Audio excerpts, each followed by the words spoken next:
आप सभी का Gajendra education point YouTube channel पर दोस्तों बहुत बहुत स्वागत है।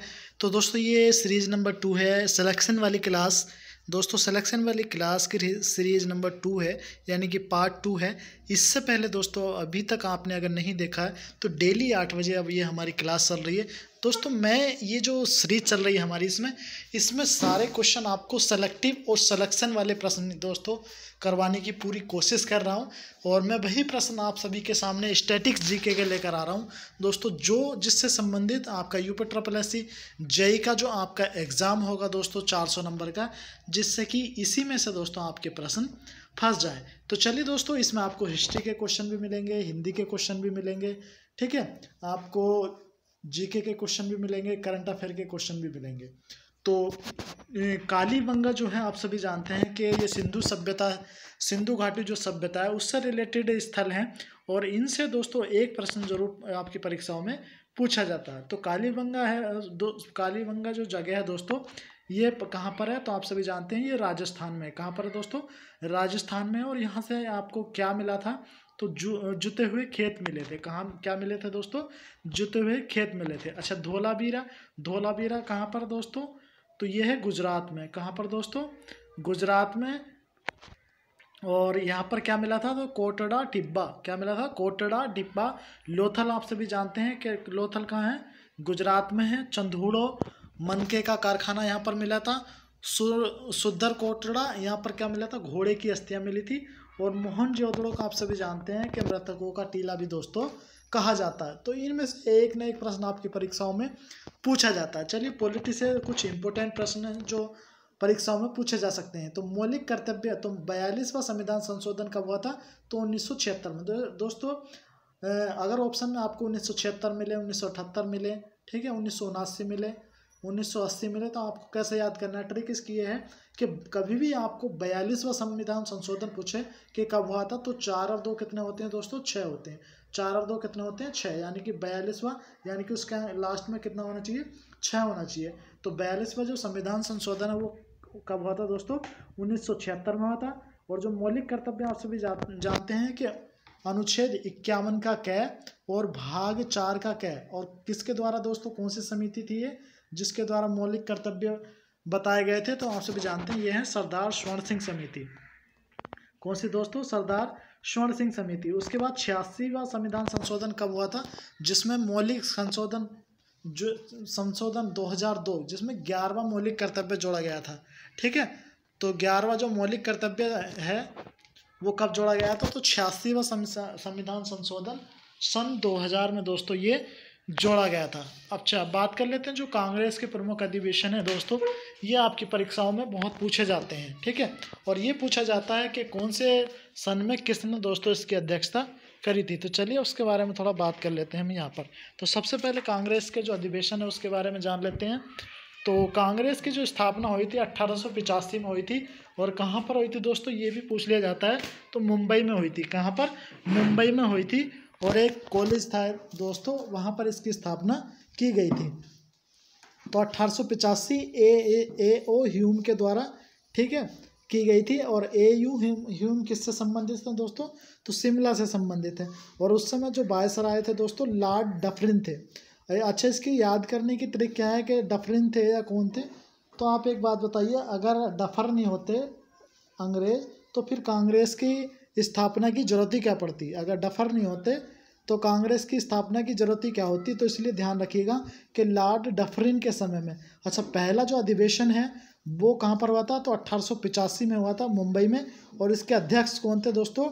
WC बनर्जी, यानी वोमेश चंद्र बनर्जी इसके दोस्तों अध्यक्ष थे। अच्छा, नेक्स्ट प्रश्न अब यहाँ से क्या बनता है कि पहले जो मुस्लिम अध्यक्ष थे वो कौन थे? तो जो पहले मुस्लिम अध्यक्ष थे दोस्तों वो थे बदरुद्दीन तैयब जी। उसके बाद दोस्तों 1896 में जो कलकत्ता का अधिवेशन हुआ था तो वहाँ पर किसने भाग लिया था, यानी कि उसके अध्यक्ष कौन थे उस समय? तो वो थे रहीम तुल्ला। 1907 का सूरत अधिवेशन। अच्छा, ये भी सन भी पूछ लेता है आपसे कि 1907 में कौन सा अधिवेशन हुआ था? तो सूरत अधिवेशन हुआ था। 6 से सूरत अधिवेशन। और इस समय इस अधिवेशन में क्या हुआ था दोस्त? कांग्रेस का विभाजन हो गया था नरम दल और गरम दल में। उसके बाद 1916 में दोस्तों लखनऊ अधिवेशन हुआ, ठीक है, जिसमें ये नरम दल और गरम दल एक जगह दोस्तों वापसी हो गए थे। लखनऊ अधिवेशन की अध्यक्षता किसने करी थी? तो अंबिका चरण मजूमदार, इनको पेचप के नाम से भी दोस्तों इसको जाना जाता है। उसके बाद 1925 में कानपुर, ठीक है, कानपुर में हुआ था कांग्रेस का अधिवेशन। अध्यक्षता किसने की थी? सरोजिनी नायडू। देखिए मैं केवल वो इम्पोर्टेंट बता रहा हूँ जो परीक्षा की दृष्टि से इम्पोर्टेंट होते हैं, बाकी वरना हुए तो अधिवेशन बहुत सारे हैं। उसके बाद ये प्रश्न बहुत जरूरी पूछा जाता है कि एकमात्र कौन सा ऐसा अधिवेशन था कांग्रेस का जिसमें गांधी जी ने भाग लिया था? तो 1924 का बेलगांव अधिवेशन, 1924 का बेलगांव अधिवेशन। उसके बाद 1931 में कराची अधिवेशन हुआ था और सरदार पटेल गांधी जी को यहाँ पर क्या है दोस्तों, काले झंडे दिखाए गए थे। अच्छा, एक क्वेश्चन ये भी पूछा जाता है कि पूर्ण स्वराज की जो मांग है वो कौन से अधिवेशन में की गई थी? तो 1929 लाहौर अधिवेशन में, और इसकी अध्यक्षता किसने की थी? JL नेहरू ने, ठीक है, जवाहरलाल नेहरू ने पूर्ण स्वराज की मांग कब हुई थी? 1929 में। अच्छा, एक प्रश्न ये भी पूछा जाता है कि एकमात्र ऐसा कौन सा अधिवेशन है जिसकी अध्यक्षता सुभाष चंद्र बोस ने करी थी? तो वह 1938 में हुआ था दोस्तों, हरिपुरा का ये अधिवेशन था, ठीक है। अच्छा, उसके बाद साइंस के कुछ 2-4 प्रश्न यहाँ पर दोस्तों पढ़ लेते हैं। रक्त समूह कार्लैंड-स्टीनर, RH फैक्टर, ठीक है। जीवित कोशिका की ल्यूवेनहाक, मृत कोशिका की रॉबर्ट हुक, रक्त परिसंचरण तत्व के विलियम हार्वे, अनुवांशिकता का नियम ग्रेगरी जॉन मेंडल, कोशिका का सिद्धांत स्लाइडर और श्वान, वर्गीकी का दिनामपत्ति के पिता कार्ल्स लिनियस। अच्छा, आप सोच रहे होंगे कि कभी मैं जो पढ़ा रहा हूँ आपको, कभी इसमें साइंस के प्रश्न आ जाते हैं, कभी इसमें किस चीज़ के प्रश्न आ जाते हैं। दोस्तों पहले एक बार इसको पढ़ लीजिए, उसके बाद आप मुझे बताइएगा। अच्छा, ऋग्वेद के बारे में दोस्तों हम पढ़ लेते हैं कि ऋग्वेद में 10 मंडल हैं। कितने मंडल हैं दोस्तों? 10 मंडल हैं और 1028 सूक्ति हैं, ठीक है। और झेलम नदी को इसमें क्या बोला गया है? तीस्ता बोला गया है। 3rd मंडल में गायत्री मंत्र दिया गया है। 9वें मंडल में सोम देवता। 10वें मंडल में पुरुष सूक्ति यानी कि 4 वर्णों के बारे में बताया गया है। गाय को यहाँ पर अथन्या बताया गया है, चेन्नाब को अस्करी और रावी को पुरुषुणी नदी के नाम से दोस्तों यहाँ पर बताया गया है। अच्छा, 86वां संविधान संशोधन, तो ये तो अभी मैंने आपको यहाँ पर बता दिया, और कार्लैंड-स्टीनर वाला ये प्रश्न भी मैंने दोस्तों आप सभी को बता दिया। उसके बाद पीनियल ग्रंथि क्या होती है? पीनियल ग्रंथि, मैं थोड़ा इसको एक बार दोबारा से आप सभी के लिए देख लेता हूँ, ठीक है। हाँ, अच्छा, महात्मा बुद्ध के बारे में दोस्तों हम यहाँ पर पढ़ेंगे। महात्मा बुद्ध के तो जन्म जो है महात्मा बुद्ध का कहाँ पर हुआ था? लुम्बिनी हुआ था। लुम्बिनी कहाँ पर दोस्तों? नेपाल में हुआ था। और ज्ञान की प्राप्ति कहाँ पर हुई थी दोस्तों? बोध गया में हुई थी, और पीपल के वृक्ष के नीचे, और जहाँ पर वहाँ पर नदी थी जिसका नाम था निरंजना नदी। यानी कि ज्ञान की प्राप्ति कहाँ पर हुई थी? बोध गया, पीपल का वृक्ष, निरंजना नदी के पास। प्रथम उपदेश दिया था सारनाथ में, और जो प्रथम उपदेश है दोस्तों उसको धर्मचक्र परिवर्तन कहा जाता है। उसके बाद मृत्यु कहाँ पर हुई थी दोस्तों? कुशीनगर में हुई थी। महापरिनिर्वाण, इसको मोक्ष के नाम से भी जाना जाता है। और सर्वाधिक जो उपदेश दिए हैं वो दोस्तों श्रावस्ती में दिए हैं। उसके बाद जैन धर्म से संबंधित प्रश्न आपसे पूछा जाता है कि प्रथम जो तीर्थंकर थे वो कौन थे? ऋषभदेव थे। कौन थे दोस्तों? ऋषभदेव थे, और इनको आदित्यनाथ के नाम से भी जाना जाता है। जो 23वें तीर्थंकर थे दोस्तों उनका नाम है पार्श्वनाथ, और इन्हें सांपों के देवता के नाम से भी दोस्तों जाना जाता है। तो क्वेश्चन आपसे ये भी पूछा जा सकता है कि सांपों के देवता कौन हैं? तो 23वें जो तीर्थंकर हैं पार्श्वनाथ, उनको सांपों के देवता के नाम से भी कहा जाता है। बाकी 24वें जो तीर्थंकर हैं दोस्तों वो महावीर स्वामी हैं, और त्रिरत्न नाम से जैन धर्म को जाना जाता है। तो ये जो जैन धर्म के 3 रत्न हैं वो कौन से हैं? तो वो पहला है साम्यक दर्शन, साम्यक ज्ञान, साम्यक आचरण, और दक्षिण भारत का एकमात्र जनपद था दोस्तों अस्मक, ठीक है। कौन सा था? अस्मक। उसके बाद दोस्तों यहाँ पर ये मंदिर जो दिए गए ये पूछ लिया जाता है कि कौन सा मंदिर कौन से राज्य से संबंधित है। तो कोणार्क का जो सूर्य मंदिर है जिसको ब्लैक पैगोडा के नाम से जाना जाता है, ये कहाँ पर दोस्तों? उड़ीसा में। कहाँ पर है? उड़ीसा में है। और ये किसने बनवाया था? तो गंगवंश ने बनवाया था। किसने? गंगवंश। तो जो कोणार्क का सूर्य मंदिर है वो उड़ीसा में है, ये आपसे पूछ लिया जाता है। और किसने बनवाया था, तो जो गंग वंश थे उसने बनवाया था। कैलाश का जो मंदिर है एलोरा, ये कहाँ पर है, महाराष्ट्र में है। और किसके द्वारा निर्माण किया गया था, तो राष्ट्रकूट शासक के द्वारा। ये कैलाश का जो एलोरा मंदिर है, ये एलोरा गुफाएं हैं दोस्तों, ये पैट में भी प्रश्न पूछा गया था। पैट की जो फर्स्ट शिफ्ट थी। सबरीमाला जो मंदिर आप सभी जानते हैं कि केरल में है। और सबरीमाला मंदिर दोस्तों इसलिए भी प्रसिद्ध है क्योंकि यहाँ पर महिलाओं का जो प्रवेश है वो वर्जित है। महिलाओं का जो प्रवेश है दोस्तों वो वर्जित है, इसमें महिलाएं नहीं जा सकती हैं। और किसने बनाया, तो लॉर्ड अथप्पा ने दोस्तों इसको बनवाया था। अच्छा, विरूपाक्ष जो मंदिर है ये कहाँ पर है, कर्नाटक में है, और कर्नाटक के मदुराई में, ठीक है। उसके बाद नालंदा विश्वविद्यालय की जो स्थापना करवाई थी वो किसने बनवाई थी, तो वो कुमारगुप्त ने करवाई थी। भारत का नेपोलियन दोस्तों किसको कहा जाता है, समुद्रगुप्त। और समुद्रगुप्त दोस्तों वीणा वादन का सबसे अच्छा एक, वीणा वादन में वो बिल्कुल निपुण था। अच्छा, ऐरणा-अभिलेख का जिक्र कहाँ पर किया जाता है, तो सती प्रथा का उल्लेख दोस्तों किस में किया जाता है, ऐरणा-अभिलेख में। अच्छा, रथ मंदिर जिसको सप्त पैगोड़ा के नाम से कहा जाना जाता है, तो ये कहाँ पर है, नरसिंह वर्मन सेकंड और पल्लव वंश, ये किस कहाँ पर है, तमिलनाडु में। अच्छा, अलाउद्दीन का जो दरवाज़ा है वो किसने बनवाया था, तो अलाउद्दीन खिलजी ने बनवाया था। बुलंद दरवाजे की बात करूं तो अकबर फतेहपुर सीकरी में है। और बुलंद दरवाजा कब बनवाया था दोस्तों, अकबर ने गुजरात विजय के उपलक्ष्य में दोस्तों ये बनवाया था। अच्छा, कुतुब मीनार की बात करें तो शुरू किसने करवाई थी, कुतुबुद्दीन ऐबक ने। और पूरा किसने करवाया था दोस्तों, इल्तुतमिश में। अच्छा, लाख वंश क्या होता है, तो लाख वंश का लाखों का दान देने वाला, और लाखों का दान देने वाला कौन था, कुतुबुद्दीन ऐबक। और चौगान खेलते समय घोड़े से गिरकर इसकी दोस्तों मृत्यु हो गई थी, किसकी, कुतुबुद्दीन ऐबक। और इसी के नाम पर दोस्तों इसका नाम कुतुब मीनार पड़ा है। और शुरुआत करी थी कुतुबुद्दीन ऐबक ने। और जो मीनार थी कुतुब मीनार, इसको पूरा करवाया था इल्तुतमिश ने। अच्छा, जो जहांगीर है, जहांगीर का जो काल है दोस्तों उसको चित्रकला का स्वर्ण काल कहा जाता है, चित्रकला का स्वर्ण काल कहा जाता है। और जो शाहजहां है दोस्तों उसको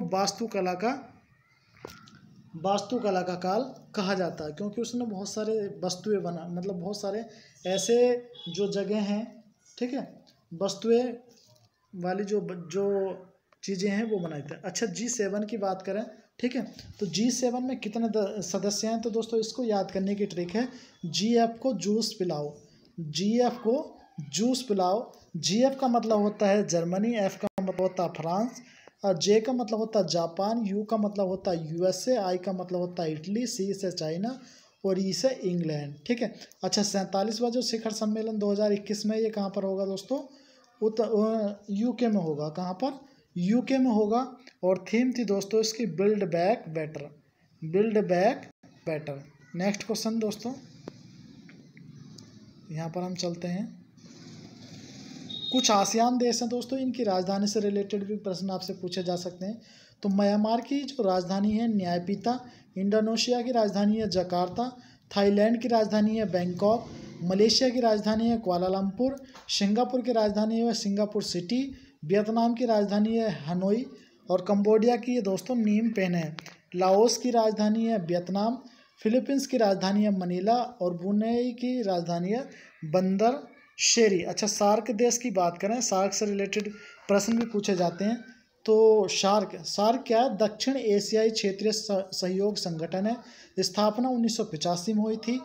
कुल सदस्य की बात करें तो 8 हैं। और नवीनतम जो देश है दोस्तों अफगानिस्तान है। दोस्तों आपसे ये प्रश्न पूछा गया था पैट के एग्जाम में, जो फर्स्ट शिफ्ट थी, कि इनमें से एक देश दे दिया था, और ये पूछा गया था आपसे कि इनमें से कौन सा देश सार्क का सदस्य नहीं है, ठीक है। तो आपको बिल्कुल भी ये सारी चीज़ें आपको इग्नोर नहीं करनी है। और ये सारी जो मैं वीडियो बनाऊंगा आपको, ये सारी स्टैटिक जीके, इसलिए दोस्तों ये टॉपिक वाइज नहीं है, लेकिन ये सारी चीज़ जो जहाँ से प्रश्न बन सकते हैं दोस्तों, मैंने उसको लेने का प्रयास किया है, ठीक है। तो सार्क में सदस्य देख लीजिए कौन कौन से हैं। तो भारत है, भारत की राजधानी आप सभी जानते हैं नई दिल्ली है। और पाकिस्तान की राजधानी इस्लामाबाद, बांग्लादेश की ढाका, श्रीलंका की कोलंबो, नेपाल की काठमांडू, मालदीव की माले, भूटान की थिम्फू, और अफगानिस्तान की काबुल। और आप सभी जानते हैं कि अफगानिस्तान पर दोस्तों वर्तमान में किसका कब्जा हो गया, तालिबान का कब्जा हो गया। देखिए, अब जितने भी गवर्नर से रिलेटेड प्रश्न आपके बनेंगे वो यहाँ पर दोस्तों हम डिस्कस करेंगे। तो देखिए गवर्नर जनरल और गवर्नर और वायसराय, ये दोस्तों तीनों अलग अलग चीज़ें होती हैं। ये तीनों क्या हैं, अलग अलग चीज़ें होती हैं। तो भारत के जो पहले गवर्नर जनरल की बात कर रहा हूँ तो वो हैं विलियम बेंटिंक। क्या है दोस्तों, विलियम बेंटिंक। पैट के एग्जाम में दोस्तों ये प्रश्न पूछा गया था फर्स्ट शिफ्ट में। बंगाल के पहले गवर्नर जनरल, देखिए भारत का ऊपर पूछा गया था भारत के पहले गवर्नर जनरल, लेकिन नीचे क्वेश्चन पूछा गया है बंगाल के पहले गवर्नर जनरल, तो वारेन हेस्टिंग बंगाल के पहले गवर्नर, और ऊपर पूछा गया है बंगाल के पहले गवर्नर जनरल। देखिए गवर्नर और गवर्नर जनरल दोस्तों अलग अलग हैं। तो लॉर्ड क्लाइव हैं, और जो 1757 में दोस्तों प्लासी के युद्ध में इनका जिक्र हुआ था लॉर्ड क्लाइव का। उसका भारत के प्रथम वायसराय की बात करें तो लॉर्ड कैनिंग है। और बंगाल का जो विभाजन हुआ था 1905 में लॉर्ड कर्जन के समय में हुआ था, 16 अक्टूबर। ठीक है। अच्छा, सिविल सेवा, पुलिस सेवा, स्थायी बंदोबस्त, ये किसके शासनकाल में हुआ दोस्तों, लॉर्ड कॉर्नवालिस। अच्छा, याद कैसे करना है कि सिविल सेवा हो गई, पुलिस सेवा हो गई, स्थायी बंदोबस्त हो गया। ठीक है।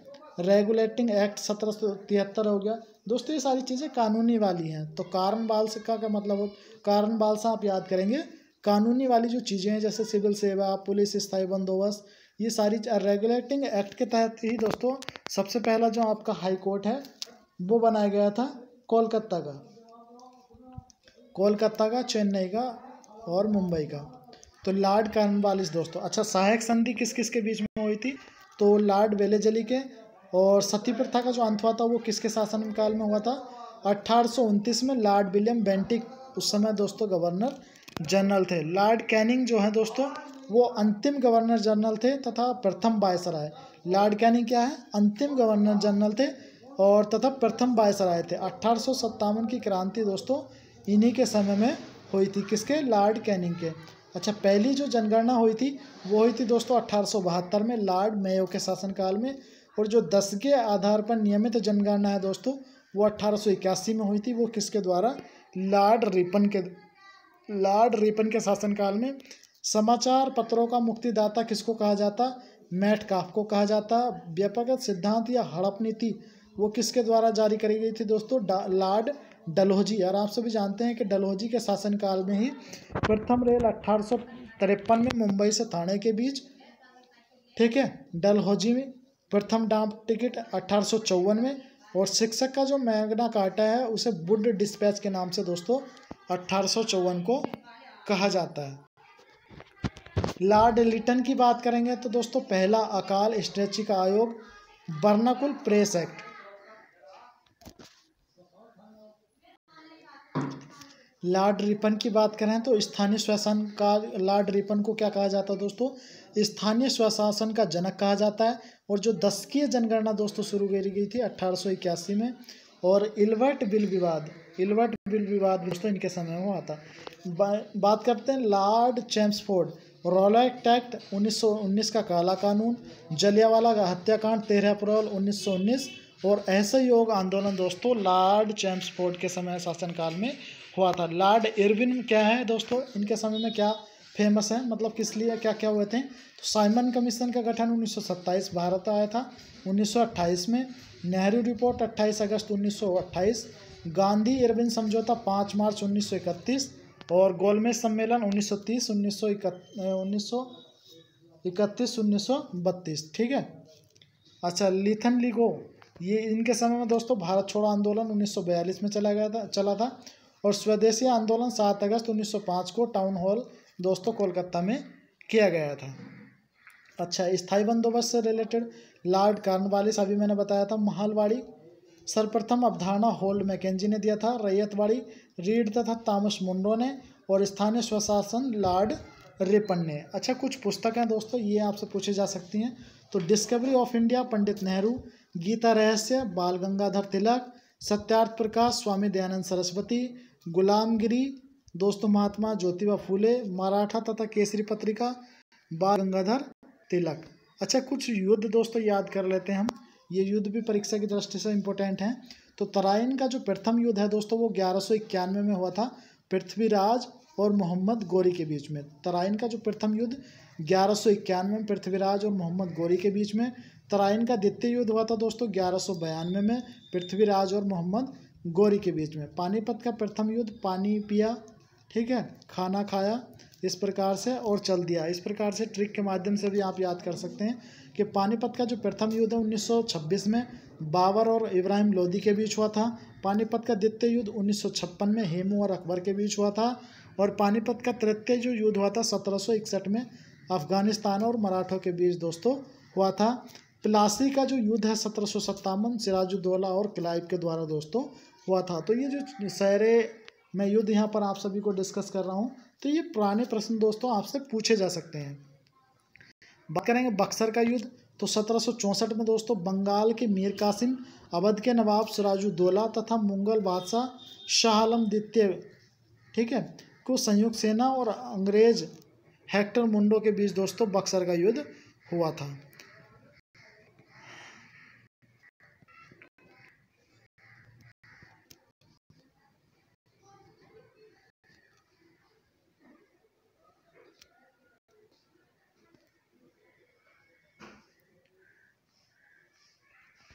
चलिए दोस्तों अब करंट अफेयर रिलेटेड कुछ क्वेश्चन दोस्तों हम पढ़ लेते हैं। तो 19वां जो सरस्वती सम्मान है वो किसको मिला है दोस्तों? वो मिला है वासुदेव मोही। और किसको किस लिए मिला है दोस्तों? चेक बुक के लिए। किसके मिला है दोस्तों? चेक बुक के लिए। 30वां सरस्वती सम्मान किसे मिला है? तो शरण कुमार लिम्बाले, इनकी पुस्तक है सनातन के लिए। तो ये सरस्वती सम्मान जो है आप सभी के लिए इम्पोर्टेंट है, तो आपको याद 29वां भी याद रखना है, 30वां भी याद करना है, ठीक है। तो शरण कुमार लिम्बाले। 29वां व्यास सम्मान की बात करें तो नासिरा शर्मा कागज की नाव के लिए। 30वां व्यास सम्मान मिला शरद पगारे, इनकी पुस्तक पाटलिपुत्र की सामग्री। पाटलिपुत्र की सामग्री। अच्छा, साहित्य अकादमी पुरस्कार 2021 का हिंदी भाषा के लिए मिला को दोस्तों, ये मिला अनामिका के लिए, अनामिका को, ठीक है, जिनकी पुस्तक है टोकरी में दिगंधत। टोकरी में दिगंधत। तो साहित्य अकादमी पुरस्कार 2021 हिंदी भाषा के लिए किसे मिला है दोस्तों? अनामिका को। और 30वां व्यास सम्मान पुरस्कार शरद पगारे। 30वां सरस्वती सम्मान शरण कुमार लिम्बारे। 29वां विश्व विरासत स्थल किसको घोषित किया गया है दोस्तों? रामप्पा मंदिर, तेलंगाना। और 40वां जो नवीनतम विश्व विरासत स्थल है दोस्तों, वो अभी हाल ही में घोषित किया गया है किसको? धोलावीरा को। और धोलावीरा भी मैंने आप सभी को बताया था कहाँ पर है, गुजरात में। एकमात्र मिश्रित विश्व धरोहर स्थल कौन सा दोस्तों? कंचनजंगा है। और पहला विश्व विरासत शहर किसको घोषित किया गया था? अहमदाबाद, जो गुजरात में है। दूसरा विश्व विरासत शहर कहाँ पर दोस्तों? जयपुर, राजस्थान में। तो याद रखेंगे कि एकमात्र मिश्रित विश्व धरोहर स्थल कौन सा है दोस्तों? कंचनजंगा है।